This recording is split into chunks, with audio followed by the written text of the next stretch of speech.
Hello बच्चों, welcome to this session. NCET 2026 में आपका जो लैंग्वेज पेपर है हिंदी फॉर कम्युनिकेशन, उसकी क्लासेस चल रही हैं। ये हमारी 6th क्लास है जिसमें हम यूनिट 6 को कंप्लीटली कवर कर लेंगे।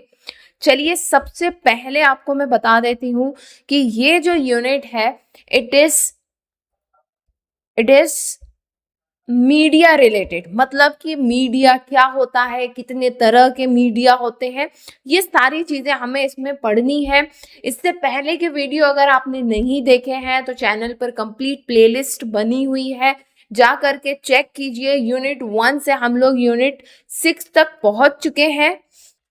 बात करते हैं सबसे पहले सिलेबस की। तो सिलेबस में आप देख लीजिए, यहाँ पर अलग अलग मॉड्यूल्स के फॉर्मेट में आपका सिलेबस दिया हुआ है। मॉड्यूल 1, मॉड्यूल 2, 3, 4, 5 और आज हम लोग जो कंप्लीट कर लेंगे वो होने वाला है मॉड्यूल 6, मीडिया साक्षरता।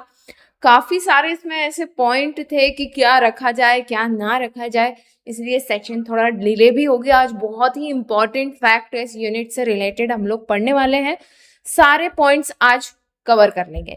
तो चलिए, विदाउट एनी डिले हम लोग स्टार्ट करते हैं। अगर आप एनसीटी एग्जाम की तैयारी कर रहे हैं तो चैनल को जरूर सब्सक्राइब कर लीजिए और हमारी व्हाट्सएप या फिर टेलीग्राम चैनल को भी ज्वाइन कर सकते हैं फॉर द रेगुलर अपडेट्स। और करियर से रिलेटेड कोई क्वेरी है तो नीचे वीडियो के डिस्क्रिप्शन में मेरी इंस्टाग्राम आईडी दी हुई है, आप डायरेक्टली वहां पर भी मुझसे कांटेक्ट कर सकते हैं। तो सबसे पहला पॉइंट जो आता है वो ये आता है कि भाई मीडिया है क्या। ओके, मीडिया, हम तो मीडिया से ये समझते हैं कि चैनल पर जो रिपोर्टर हम लोग देखते हैं वो हमारे लिए हम बोलते हैं कि मीडिया है, राइट। बट एक्चुअली में मीडिया का मतलब ये है मीडियम, है ना, कोई माध्यम जहां जिससे कि आप तक कोई इंफॉर्मेशन पहुंचे। तो मीडिया शब्द की उत्पत्ति लैटिन शब्द मीडियस या मीडियम से हुई है, जिसका अर्थ होता है मध्यम परत, द मिडिल लेयर, मतलब दो लोगों के बीच में जो एक कनेक्शन हो, दैट इज अ मीडिया और मीडियम। सरल शब्दों में कहें तो मीडिया कोई भी एक ऐसी अभिव्यक्ति या माध्यम है जो सूचना या मनोरंजन को एक व्यक्ति या संस्था से दूसरे तक पहुंचाता है।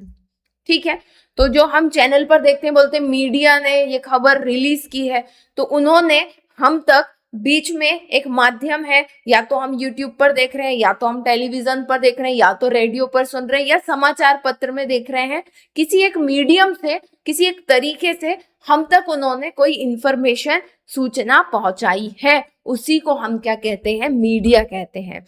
इसमें पुराने पारंपरिक स्वरूप जैसे समाचार पत्र, रेडियो से लेकर आधुनिक डिजिटल स्वरूप, मतलब कि वेबसाइट, सोशल मीडिया। देखिए, हम लोग भी जो जुड़े हुए हैं एक मीडिया से ही जुड़े हुए, इंटरनेट के थ्रू हम लोग जुड़े हुए हैं, ठीक है ना। तो हम लोग जो जुड़े हुए हैं वो भी एक मीडिया ही है। वो किस तरह का मीडिया है उसके ऊपर अभी बात करेंगे। तो हम ये तो समझ गए कि मीडिया क्या होता है, दो लोगों को जानकारी देने के लिए जोड़ने वाले माध्यम को हम मीडिया कह रहे हैं। तो कैसे हम जुड़ सकते हैं, इसके बेसिक 3 टाइप है मीडिया के, बेसिक 3 टाइप्स हैं। सबसे पहला टाइप, मैं थोड़ा और जूम कर देती हूँ इसको, सबसे पहला टाइप जो है वो है प्रिंट मीडिया। कौन सा मीडिया है, प्रिंट मीडिया है। इसको ऐसे कैसे लिखिएगा, प्रिंट मीडिया, है ना, इसका कुछ हिंदी नहीं होगा। इसमें न्यूज़पेपर मतलब कि समाचार पत्र आते हैं, हिंदी में लिख लीजिएगा। मैगजीन्स होती हैं, मतलब कि पत्रिकाएं होती हैं, ठीक है। बुक्स होती हैं, किताबें होते हैं, फ्लायर्स होते हैं, ब्रोशर्स मतलब जानकारी के जो किताबें होती हैं वो होती है। ये नाम आप एज इट इज भी लिख सकते हैं, ठीक है। तो प्रिंट मीडिया, वो मीडिया जो प्रिंट होकर के, छप करके आता है, वो प्रिंट मीडिया कहलाता है, ठीक है। तो मीडिया के मेजर 3 टाइप है। ये जो विजुअल मीडिया है ना, इसको अलग तरीके से हम डिफाइन करेंगे, इसको मत लिखिएगा आप, मैं बताऊंगी, क्योंकि और भी तरीके हैं मीडिया को डिफाइन करने के। बट बेसिकली हम लोगों को जो जोड़ने के तरीके हैं, इंफॉर्मेशन पहुंचने के जो तरीके हैं, वो 3 मेजर कैटेगरी में है। सबसे पहला प्रिंट मीडिया, जहां पर छप करके खबरें आप तक पहुंचती है। दूसरा है इलेक्ट्रॉनिक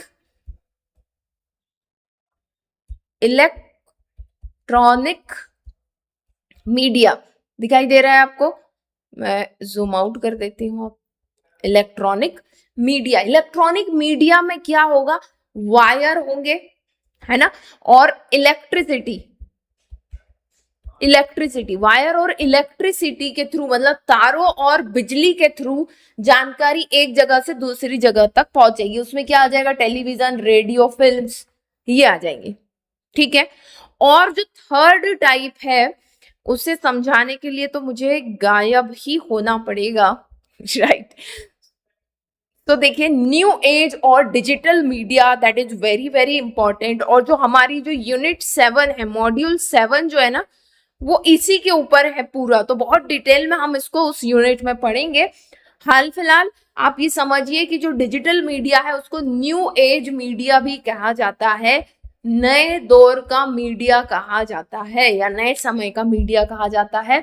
ये किसके थ्रू होता है, ये मोबाइल, कंप्यूटर, ठीक है, इंटरनेट के थ्रू होता है। मीडियम क्या क्या है इसमें, मीडियम होते हैं वेबसाइट, ठीक है, मोबाइल एप्स, आप जानते ही हैं, जैसे कि अभी आप मुझे यूट्यूब ऐप पर देख रहे हैं, ठीक है। सोशल मीडिया हो सकता है आप मेरी फेसबुक पेज पर हो, या फिर मेरी इंस्टाग्राम आईडी पर हो, या फिर टेलीग्राम पर मुझे आप देख रहे हो। ओके, तो ये क्या है, अलग अलग मीडियम है जहां से हम लोग जुड़ सकते हैं। आई होप आप लोगों को बात समझ में आ गई होगी। इन तीनों के अलावा मीडिया को हम इस तरह से भी बांट सकते हैं कि डिजिटल विजुअल मीडिया, जिसमें सिर्फ देखने और सुनने की चीज हो, है ना, तो उस तरीके से भी इसका डिवीजन किया जा सकता है। हाल फिलहाल आपको ये तीन चीजें ध्यान रखनी है। मीडिया को ब्रॉडली तीन कैटेगरी में बांटा गया है, प्रिंट मीडिया, इलेक्ट्रॉनिक मीडिया और डिजिटल मीडिया, जिसे हम नए दौर का मीडिया भी कहते हैं। आगे बढ़ते हैं। सबसे पहली चीज, प्रिंट मीडिया क्या है ये जाने। प्रिंट मीडिया सबसे पुराना रूप है मीडिया का, जिसमें लिखित या सचित्र संचार को भौतिक प्रक्रिया, फिजिकल कॉपीज, मतलब कि प्रिंट होकर के पहुंचाया जाता है। हालांकि डिजिटल विकास ने इस क्षेत्र को प्रभावित किया। देखो आजकल की तारीख में क्या, सब लोग ऐप पर ही न्यूज़पेपर पढ़ लेते हैं। पुराने लोग हैं जो हमारे मम्मी पापा, दादा दादी हैं, वही न्यूज़पेपर वगैरह इसमें उलझे हैं। बाकी तो अधिकतर लोग यूट्यूब पर न्यूज या फिर एप्स पर न्यूज पढ़ लेते हैं, है ना। कोरोना आया है तब से तो और ट्रेंड बदल गया है, लेकिन यह आज भी लंबी रिपोर्टिंग और ठोस रिकॉर्ड के लिए महत्वपूर्ण स्रोत है। फिर भी क्या है कि अगर आपको प्रूफ चाहिए किसी चीज का, तो आपके पास प्रिंट में चीज होनी चाहिए। उदाहरण क्या है, समाचार पत्र, पत्रिकाएं, पुस्तकें, journals, news letters and brochure. मुख्य विशेषता क्या है, उच्च विश्वसनीयता, शेल्फ लाइफ, इन्हें ज्यादा लंबे समय तक संभाल के रखा जा सकता है और बार बार पढ़ा जा सकता है। ठीक है। अब आपको ये जानना है कि प्रिंट मीडिया की शुरुआत हुई कैसे थी। एक्चुअली में ये बहुत ही इंपॉर्टेंट सेक्शन है, सो मैंने इसको इंक्लूड किया है यहाँ पर। नहीं तो फिर क्या है कि या तो फिर डेफिनेशन पर ही बात अटक जाएगी। सबसे पहले प्रिंट कहाँ स्टार्ट हुआ ये हमें पता होना जरूरी है। सो लगभग 200 ईस्वी में चीन में इसकी शुरुआत हुई। लकड़ी के ब्लॉक पर पूरे पृष्ठ के अक्षरों को उकेरा जाता था, ठीक है। फिर उसी पर स्याही लगाकर उसे कागज या कपड़े पर दबा दिया जाता था। तो ब्लॉक प्रिंटिंग आप समझ रहे हो, जो स्टैंपिंग की जाती है ना, उस तरह से किया जाता था। तो पूरे लकड़ी के तख्ते पर वो गोद देते थे, फिर उस पर इंक डाल देते थे। और अब मान लीजिए जैसे ये एक पेपर है, मुझे ऐसे 10 पेपर पर करना है, तो मैं उसी को इस पर बार बार ब्लॉक को लगा दूंगी, मतलब स्टैंपिंग कर देते थे, छाप देते थे। क्लियर है। अब फर्स्ट डेटेड प्रिंटेड बुक, सबसे पहली बुक डायमंड सूत्र 1868 ईस्वी में दुनिया की सबसे पुरानी ज्ञात मुद्रित पुस्तक है। कौन सी, डायमंड सूत्र, चाइना की, जिसकी छपाई की तारीख दर्ज की गई है कब, 1868 में। फिर दूसरा नाम जो है बहुत ही important, Johannes Gutenberg. Johannes Gutenberg लगभग 1440 में जर्मनी में गुटेनबर्ग ने मूवेबल मेटल टाइप, चल धातु प्रकार और तेल आधारित स्याही को स्क्रू प्रेस, ठीक है, का उपयोग करके एक प्रिंटिंग, एक छपाई की मशीन बनाई। नाम याद रखना है, जॉनस गुटेनबर्ग। सबसे पहली अगर प्रिंट मशीन का अगर श्रेय जाता है तो किसको जाता है, जॉन्स गुटेनबर्ग को जाता है। आगे बढ़े, ये तो वैश्विक स्तर पर बात हो गई। इंडिया में प्रिंटिंग कब स्टार्ट हुई, तो इंडिया में सबसे पहली बार 1556 में पुर्तगालियों ने पहली प्रिंटिंग प्रेस लेकर के आए थे। इनका मुख्य उद्देश्य धार्मिक साहित्य को छापना था। शुरुआती किताबें भारत में छपी पहली पुस्तक कौन सी थी? डॉक्ट्रिना क्रिस्टा। डॉक्ट्रिना क्रिस्टा जो 1557 में छपी थी। किसने छापी थी? पुर्तगालियों ने छापी थी। ठीक है। फिर भारतीय पत्रकारिता का जन्म 1780 में हुआ। 1780 में, याद रखना है, भारत का अपना पहला जो अखबार था, आजादी के पहले नहीं, आजादी के पहले वाला, हिक्स बंगाल गैजेट, ये पेपर का नाम है, ये समाचार पत्र का नाम है हिक्स बंगाल गैजेट। 1780 में जेम्स ऑगस्टस हिक्की द्वारा स्थापित यह भारत का पहला समाचार पत्र था। कौन सा? Hicks Bengal gadget. भारत का सबसे पहला समाचार पत्र बंगाल गैजेट था। यह एक अंग्रेजी साप्ताहिक था जो अक्सर ब्रिटिश ईस्ट इंडिया कंपनी की आलोचना करता था। साप्ताहिक था, ये याद रखना है आपको। ठीक है। फिर बात करते हैं भाषाई प्रेस। भाई हमारी भाषा में कब समाचार पत्र छपा? 19वीं शताब्दी में स्थानीय भाषाओं के समाचार पत्रों में तेजी आई। समाचार दर्पण जो कि बंगाली समाचार पत्र था, अखबार था, 1880 में स्टार्ट हुआ। समाचार दर्पण बंगाली, याद रहेगा। ठीक है। तो सबसे पहला समाचार पत्र जो इंडिया में छपा वो बंगाल गैजेट था। ठीक है, हिक्कीज बंगाल गैजेट, और बंगाली में ही सबसे पहले समाचार दर्पण छपा। फिर स्वतंत्रता संग्राम और सुधार के लिए कई लोगों ने पेपरों में लिखना स्टार्ट किया। इसमें आपको याद रखना है कि राजा राम मोहन रॉय, इन्हें अक्सर भारतीय पत्रकारिता का जनक कहा जाता है। उन्होंने मितार उल अकबर जैसे पत्रों के माध्यम से सती प्रथा जैसी सामुदायिक बुराइयों के खिलाफ लड़ाई लड़ी थी। ठीक है। फिर राष्ट्रीयवादी, आपको पता होगा कि गांधी जी भी जो है फिर समाचार पत्र में संपादन वगैरह करते थे। तो स्वतंत्रता आंदोलन के दौरान समाचार पत्र हथियार बन गए। महात्मा गांधी ने हरिजन, यंग इंडिया और बाल गंगाधर तिलक ने केसरी जैसे नेताओं ने ब्रिटिश शासन के खिलाफ जनता को एकजुट करने के लिए प्रिंट मीडिया में प्रभावी उपयोग किया। मतलब कि बाल गंगाधर तिलक किसमें लिखते थे? केसरी में, और महात्मा गांधी हरिजन में। ये नाम याद रखना है। ठीक है, याद रहेगा। अब ब्रॉडकास्ट मीडिया पे आते हैं। देखो हमने क्या बात की? हमने प्रिंट मीडिया के बारे में बात की। पहले मीडिया के बारे में बात की। प्रिंट मीडिया क्या होता है हमने ये समझा। प्रिंट मीडिया का इतिहास क्या है वैश्विक स्तर पर और इंडिया में, ये हम समझे। प्रिंट मीडिया में क्या आता है? प्रिंट मीडिया में तमाम तरह के समाचार पत्र आते हैं, किताबें आती हैं, और आपके फ्लायर्स आते हैं, ब्रोशर्स आते हैं, जो भी जानकारी जर्नल्स वगैरह छपते हैं, जो लिख करके छापे जाते हैं, वो प्रिंट मीडिया में आते हैं। फिर है ब्रॉडकास्ट मीडिया। क्या है ब्रॉडकास्ट मीडिया? इस प्रकार का मीडिया एक साथ विशाल दर्शकों तक जानकारी पहुंचाने के लिए इलेक्ट्रॉनिक संकेतों का उपयोग करता है। यह जनता को रियल टाइम तुरंत अपडेट देने वाला पहला रूप था।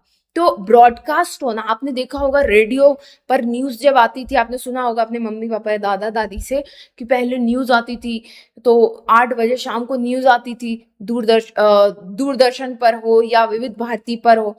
ठीक है ना। तो सभी 1-2 लोगों के घर में रेडियो होते थे, सब लोग वहां जाकर के बैठ जाते थे कि भाई न्यूज आने वाली है, सब लोग सुनेंगे। तो रियल टाइम में, मतलब उधर से बोला जा रहा है और इधर से लोग सुन रहे हैं, तो रियल टाइम में जानकारी पहुंचाने वाला पहला माध्यम क्या बना? ब्रॉडकास्ट मीडिया बना। देन टेलीविजन, समाचार, सिटकॉम, वृत्तचित्र, रेडियो टॉक शो, संगीत स्टेशन, ये सब ऑडियो और विजुअल के माध्यम से अत्यधिक आकर्षक बन गए, जो इन लोगों के लिए भी सुलभ बनाता था जो पढ़ नहीं सकते थे। खास बात क्या थी कि रेडियो से जानकारी उन लोगों को भी मिल जाती थी जो इलिटरेट थे या जो पढ़ नहीं सकते थे। फिर है रेडियो का युग। समझो कैसे स्टार्ट हुआ इसका। 1990 के दशक में, है ना, गुग्लिएमो मार्कोनी, आपको पता होगा रेडियो का जो आविष्कार है उसके लिए किसे जाना जाता है? जी मार्कोनी को जाना जाता है, इटली के। और निकोला टेस्ला, अमेरिका ने वायरलेस टेलीग्राफी विकसित करने के लिए प्रतिस्पर्धा की। मार्कोनी ने 1901 में सफलतापूर्वक यह पहला अटलांटिक पार रेडियो सिग्नल भेजा।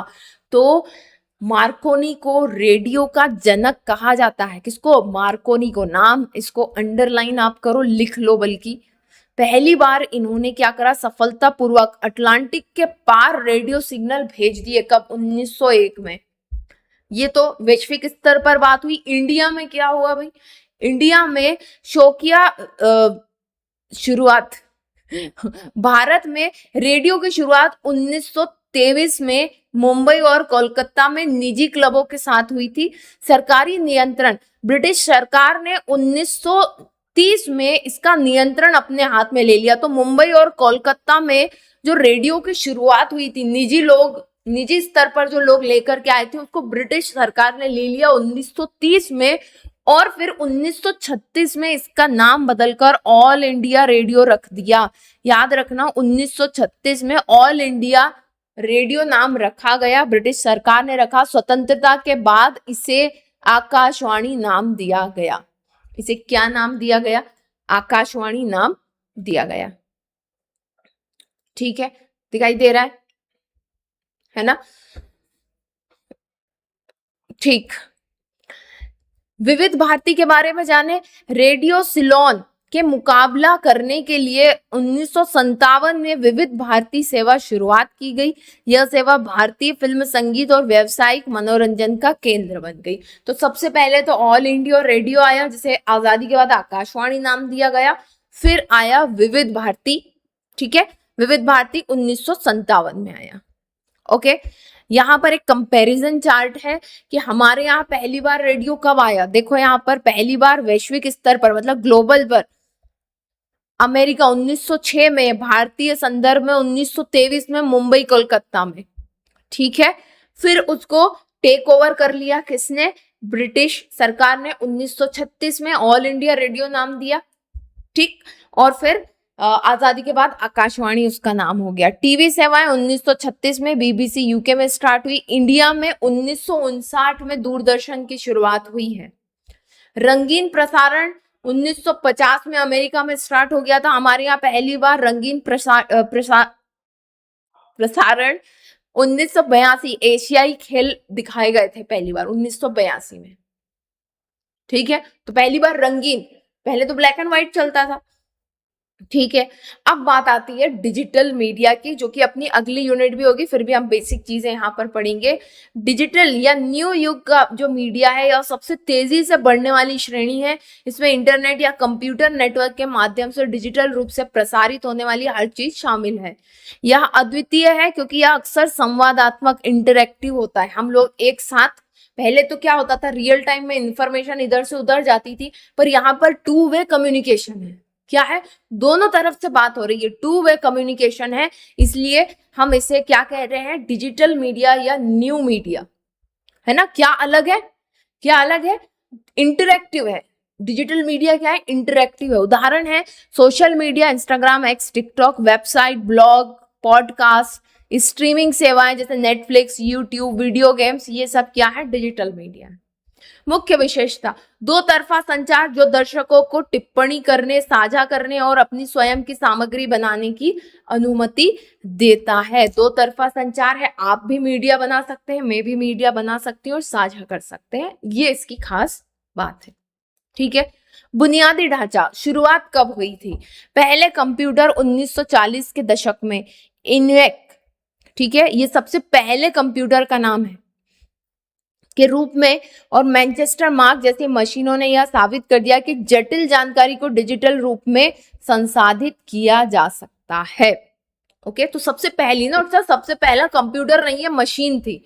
सबसे पहला कंप्यूटर तो जो बोला जाता है वो 1970 में अपरानेट नाम याद रखना है आपको। ये सबसे पहला कंप्यूटर है, फर्स्ट कंप्यूटर अपरानेट।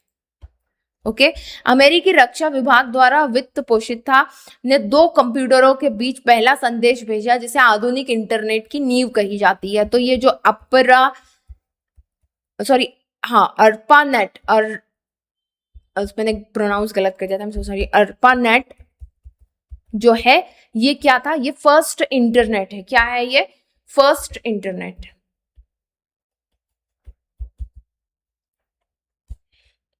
ठीक है, नाउ नेक्स्ट, फर्स्ट इंटरनेट तो हो चुका 1970 में। अब बात आती है वर्ल्ड वाइड वेब WWW के, कब स्टार्ट हुआ ये, ठीक है। देखो हम ये सब क्यों पढ़ रहे हैं, क्योंकि मीडिया के प्रकार और प्रभाव, मीडिया संदेशों का मूल्यांकन और नैतिक पत्रकारिता, तो अभी हम ये दो को कवर कर रहे हैं, है ना। फिर इसके बाद में आपको नैतिक पत्रकारिता क्या होती है वो भी बताऊंगी। चलो भाई आगे बढ़ते हैं। और नेक्स्ट क्या है, WWW वर्ल्ड वाइड वेब कब आया? 1990 में टिम बर्नर्स-ली ने HTML और HTTP का आविष्कार किया। 1991 तक दुनिया की पहली वेबसाइट लाइव हुई जिसमें इंटरनेट दृश्यमान हुआ और गैर विशेषज्ञों के लिए इसे चलाना आसान हो गया। तो आपको ये याद रखना है, WWW वर्ल्ड वाइड वेब को किसने बनाया? टिम बर्नर्स-ली ने बनाया। किसने बनाया है? टिम बर्नर्स-ली, नाम नोट करो इसका, टिम बर्नर्स-ली। और HTML और HTTP का भी आविष्कार इन्होंने ही किया, मतलब ये तीनों चीजों के नाम इनसे जुड़े हुए, ठीक है। आगे चलते हैं, वेब 2.0 या मोबाइल युग। अब आपको पता है कि फिर धीरे धीरे मोबाइल आने लगे 20s में, सोशल मीडिया आया। वहीं पर सोशल मीडिया क्या होता है? एक ऐसा प्लेटफॉर्म होता है जहां पर लोग एक दूसरे से जुड़ जाते हैं। डिटेल में क्या होता है ये हमारी अगली यूनिट है तो हम उसमें पढ़ेंगे। अभी आप इसको समझिए कि टाइप्स ऑफ मीडिया क्या है और ये कब आए, ठीक है। 2000 के दशक के मध्य में फेसबुक 2004 में और यूट्यूब 2005 में आया, जिसने इंटरनेट यूजर्स को सामग्री बनाने का अधिकार दिया। मतलब कि जो लोग नहीं पढ़ सकते थे वहां तक आप वीडियो बना करके, बोल करके अपनी बात पहुंचा सकते थे। हाँ, भारत में सार्वजनिक इंटरनेट कब आया? पहली बार 1995 में BSNL। हम लोग क्या नाम जानते हैं? BSNL ना? नहीं, BSNL नहीं, VSNL, विदेश संचार निगम लिमिटेड। विदेश संचार निगम लिमिटेड 15 अगस्त 1995 को भारत में सार्वजनिक इंटरनेट की सेवाएं शुरू हुई। ओके, शुरुआत में इसकी गति बहुत धीमी थी, 9.6 थी के बाइट्स थी, ठीक है, दिखाई दे रहा है ना? हाँ, ओके। यह महंगा भी था और कुछ ही लोगों तक सीमित था। इंटरनेट चलाने जहां लोग टीवी नहीं ले पा रहे, रेडियो नहीं ले पा रहे, साइकिल नहीं ले पा रहे थे, तो कहाँ लोग इंटरनेट चलाते, ठीक है। बट आपको ध्यान रखना 15 अगस्त 1995, ठीक। तो ये हमने बात की किन चीजों की? तीनों चीजों की हमने बात की और उनका इतिहास जाना। इन तीनों का हमने इतिहास जाना, प्रिंट मीडिया का, इलेक्ट्रॉनिक मीडिया का, न्यू एज डिजिटल मीडिया का हमने इतिहास जाना। इसके बाद एक महत्वपूर्ण प्रश्न आता है, यहाँ पर महत्वपूर्ण टॉपिक है, एक्चुअली में यहाँ नहीं है पर मुझे लगा कि बहुत ही इंपॉर्टेंट है ये, मास मीडिया, जन संचार माध्यम। मास मीडिया क्या है? मास मीडिया ऐसे माध्यम, ये इन्हीं में से है, ऐसे माध्यम जो ज्यादा लोगों तक पहुंच के एक साथ information they they, that is a mass media, ठीक है। तो जन संचार माध्यम संचार के उन सभी रूपों, सभी में आएंगे, ये लिखित में भी है, प्रिंट में भी है, ब्रॉडकास्ट मतलब प्रसारित में भी है और डिजिटल में भी है, को संदर्भित करता है, जो एक साथ विशाल, अज्ञात और विविध दर्शकों तक पहुंचते हैं। तो आपने तीनों तरह के मीडिया जो पढ़े, उनमें से बहुत से मीडिया ऐसे हैं जो हजारों लाखों लोगों तक पहुंचते हैं। उन्हीं मीडिया को हम क्या कहते हैं? Mass media. जैसे पेपर लाखों लोगों तक पहुंचता है, वेबसाइट लाखों लोगों तक पहुंचती है, रेडियो लाखों लोगों तक पहुंचता है, तो ये सब क्या हो गए? मास मीडिया हो गए। क्यों? क्योंकि ये लाखों लोगों तक एक साथ, अज्ञात लोगों तक, विशाल लोगों तक पहुंचते हैं। क्लियर है? ओके। जहां मीडिया एक उपकरण है, वही मास मीडिया उसकी व्यापकता को दर्शाता है। मास मीडिया का दर्शाता है, व्यापकता को दर्शाता है। यह आधुनिक समाज का तंत्रिका तंत्र है के रूप में कार्य करता है, जो एक ही समय में लाखों लोगों तक समाचार, विचारों और सांस्कृतिक मूल्यों को पहुंचाता है। क्लियर? अब जनसंचार माध्यम के मुख्य कार्य क्या है, क्यों जरूरी है? सबसे पहली चीज, सूचना की जानकारी देने के लिए। भाई मौसम कैसे रहेगा, राष्ट्र में कोई घटना घट गई है, कोई अंतरराष्ट्रीय घटना है, हमें कैसे पता चलेगा? मास मीडिया सबसे बेहतरीन ऑप्शन है। रेडियो पर अनाउंस करवा दीजिए, पेपर में छपवा दीजिए, भाई ऐसा ऐसा होने वाला है या ऐसा ऐसा हो रहा है, लोगों तक जानकारी पहुंच जाएगी। शिक्षा के लिए जनता तक ज्ञान और कौशल पहुंचाना हो, जैसे कि आपको किसी चीज के बारे में लोगों को बताना हो कि स्वास्थ्य कैसे ठीक रहे रखे, तो आप पेपर में छपवा सकते हैं, यूट्यूब पर वीडियो बनवा सकते हैं, या रेडियो पर कार्यक्रम कर सकते हैं। मनोरंजन, एंटरटेनमेंट, कहानियों, संगीत, कला आदि के माध्यम से आनंद प्रदान करने के लिए। अनुनय, प्रेरणा, परसुएशन, लोगों को प्रभावित करने के लिए या लोगों को मोटिवेट करने के लिए, लोगों के विचार पहुंचाने के लिए। जैसे आप देखते होंगे कि बड़े बड़े लोग इंटरव्यू देते हैं अपने, तो वो क्या, परसुएशन, जनमत या उपभोक्ता व्यवहार को प्रभावित करने के लिए भी ये किया जाता है। अब जनसंचार माध्यम में के पार्ट क्या है? 3 पार्ट है, ऑब्वियस सी बात है। एक तरफ मैं हूं जो आपको इंफॉर्मेशन दे रही हूं, तो मैं स्रोत हूं, मैं सोर्स हूं। आप लोग जो सुन रहे हैं वो श्रोता है, ऑडियंस है, दर्शक ऑडियंस है। मैं स्रोत हूं। और माध्यम क्या है? हमारा ये इंटरनेट, ये हमारा माध्यम है। और इसमें यूज कौन, क्या क्या हो रहा है? इंटरनेट यूज हो रहा है और एक ऐप यूज हो रही है ना? तो ये डिजिटल मीडिया हो गया, डिजिटल मीडिया। ठीक है। तो रेडियो तरंगे, उपग्रह, प्रेस, इंटरनेट, ये तो 3 चीजें होती है। पहली चीज स्रोत, दूसरा माध्यम, और तीसरा श्रोता। क्लियर है? चलो आगे बढ़ते हैं। ये वही चीजें हैं। अब आपको एक चीज ध्यान में रखनी है, हम बात करने वाले हैं पत्रकारिता, लास्ट टॉपिक। नैतिक पत्रकारिता क्या होती है? सो नैतिक पत्रकारिता को समझते हैं। नैतिक पत्रकारिता, जर्नलिस्ट एथिक्स, उन सिद्धांतों या मानकों का समूह है जो पत्रकारों को ईमानदारी और जिम्मेदारी के साथ काम करने के लिए निर्देशित करता है। इसे पत्रकारिता की आचार संहिता भी कहा जाता है। तो पत्रकारिता जो होती है वो नैतिक रूप से की जानी चाहिए, सिद्धांतों और मानकों पर आधारित होनी चाहिए। ऐसा ना हो कि आपको किसी ने पैसे दिए कि पेपर में आप ये खबर छाप दो, तो आपने गलत खबर छाप दी। No, that is wrong. गलत एडवर्टाइजमेंट करना, गलत इंफॉर्मेशन देना, वो पेपर में हो, किताब में हो, रेडियो पर हो या फिर यूट्यूब पर हो, वो नैतिक पत्रकारिता नहीं कहलाएगी। ठीक है। आपको पत्रकारिता का पहला रूल है सत्य और सैद्धांतिक होना, सत्य और सैद्धांतिक होना। एक क्वेश्चन बहुत ही इंपॉर्टेंट, लोकतंत्र में मीडिया को चौथा स्तंभ कहा जाता है। लोकतंत्र का चौथा स्तंभ कौन सा है? लोकतंत्र का चौथा स्तंभ मीडिया है। ठीक है। तो 5 मुख्य स्तंभ कौन से हैं? सबसे पहला, मतलब नैतिक पत्रकारिता की 5 मुख्य बातें, या आप कह लें कैरेक्टर, गुण, स्तंभ नहीं, गुण। सत्यता और सटीकता, ट्रुथ एंड एक्यूरेसी। पत्रकार का सबसे पहला कर्तव्य सच बोलना है। किसी भी जानकारी को साझा करने से पहले उसे तथ्यों की अच्छी तरह जानकारी कर लेनी चाहिए। अफवाहों को खबर ना बनाए, यदि कोई संदेह हो तो उसे स्पष्ट करें। दूसरा, निष्पक्षता, इम्पार्शियलिटी एंड ऑब्जेक्टिविटी। एक नैतिक पत्रकार किसी का पक्ष नहीं लेता, उसे कहानी के दोनों पहलुओं को जनता के सामने रखना होगा। कोई अच्छा है तो क्यों अच्छा है, उसका बुरा पार्ट भी है तो वो भी आपको बताना है। व्यक्तिगत पसंद नापसंद को समाचार से दूर रखें। कई बार क्या होता है, हम जानकारी देते हैं तो हम इन्फ्लुएंस हो जाते हैं कि भाई मेरी पसंद का तो ये है, तो मैं इसके बारे में थोड़ा अच्छा बोल देता हूँ। No, that is not true.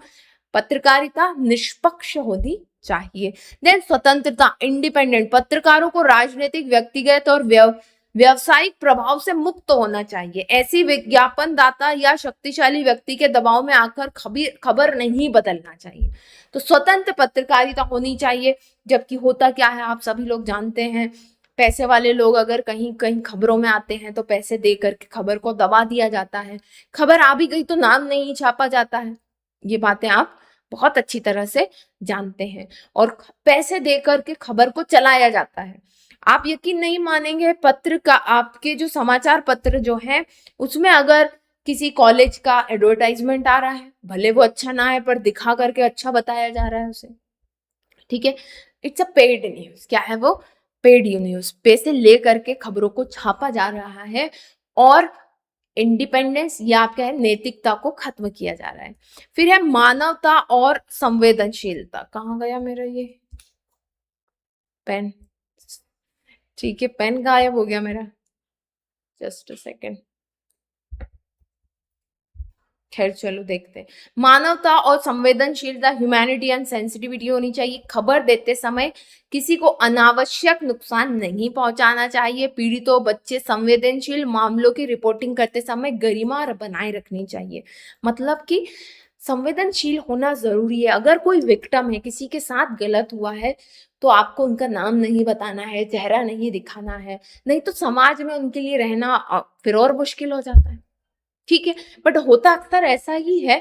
कई बार खबरों में ऐसा हुआ है कि मान लीजिए किसी का रेप हुआ, किसी बच्ची का, तो बच्ची का फोटो दे दिया गया, उसका नाम, उसके माता पिता का नाम दे दिया गया, और जिसने किया है रेप उसकी खबर नहीं है, उसका नाम नहीं है। क्यों हुआ? पैसे दे के नाम दबवा दिया गया, है ना। पर भाई आप में इतनी तो अकल होनी चाहिए कि आप उनका नाम नहीं दे रहे, मत दो, इसका तो मत दो। ठीक है, तो ये क्या कहलाती? मानवता और संवेदनशीलता। किसी की भी प्राइवेट इंफॉर्मेशन खबरों में नहीं छपनी चाहिए। फिर है जवाबदेही, अकाउंटेबिलिटी। मतलब कि किसी भी पत्रकार या न्यूज चैनल से कोई गलती अगर हो जाए तो आपको मानना है उस बात को, अपनी गलती को स्वीकार करना चाहिए, जल्द से जल्द उसे सुधार लेना चाहिए। ठीक है, ये आपको पूरा मौका मिलता है गलती सुधारने का, समय रहते आप अपनी गलती सुधार लें। तो ये थी आपकी यूनिट नंबर 6। आई होप कि आपने चीजों को नोट किया होगा और आप समझ गए होंगे। अब नेक्स्ट सेशन में मिलते हैं, जिसमें हम लोग मॉड्यूल 7 कंप्लीट करके पूरा हिंदी फॉर कम्युनिकेशन के सिलेबस को कंप्लीट कर लेंगे। Okay, so thank you so much for joining in. Soon we will meet into the next session. Till then, bye bye, take care, bye.